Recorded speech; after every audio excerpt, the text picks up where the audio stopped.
President Uhuru Kenyatta has been basking in the glow of the limelight after the leader of the world's most powerful nation came calling. Let's give a warm welcome to President Barack Hussein Obama and President Uhuru Muigai Kenyatta.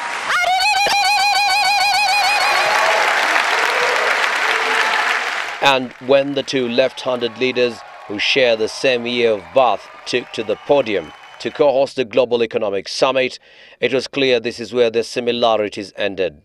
The speeches showed they certainly represented different interests and different nations. A receptive audience welcomed President Kenyatta's speech that began with a special acknowledgement of President Obama, who has Kenyan roots. So to all of you, and on behalf of all Kenyans, let me say welcome home, or as we say, karibu nyumbani. In recent years, Kenya has been seen to be moving further east as the Chinese took greater interest in the country and pumped more investments here. President Kenyatta made it clear to the audience that includes over 20 U.S. lawmakers and over 200 U.S. investors who accompanied the U.S. president that Kenya was a friend of all nations across the global political divide as it pursues prosperity.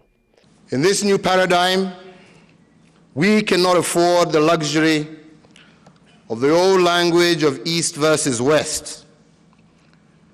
As for Kenya, we are aligned to neither. We are firmly and irreversibly aligned to progress.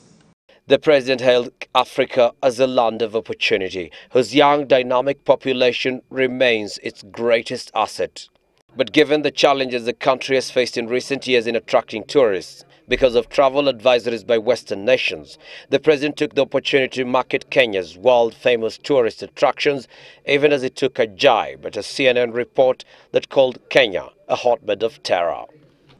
By saying that aside from participating in this summit, I encourage all of you to go out and see for yourselves the enchanting beauty and promise of this country.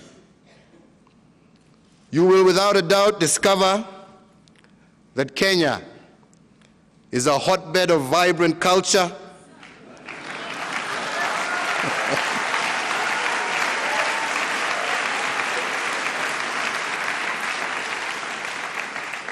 spectacular natural beauty, a wonderful people with infinite possibility.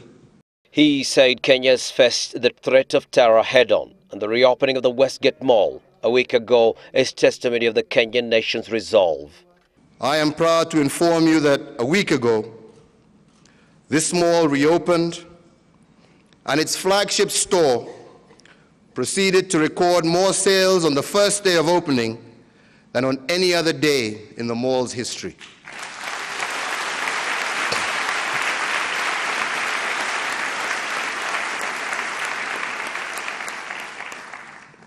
We were able to rise above our pain, and we resolved that we must keep marching forward. And when he invited U.S. President Barack Obama, welcome, Mr. President, President Kenyatta took his seat after delivering a speech that will serve as a powerful reminder to his global audience that Kenya and Africa are the investment destinations to watch. Abdi Osman, Citizen Weekend.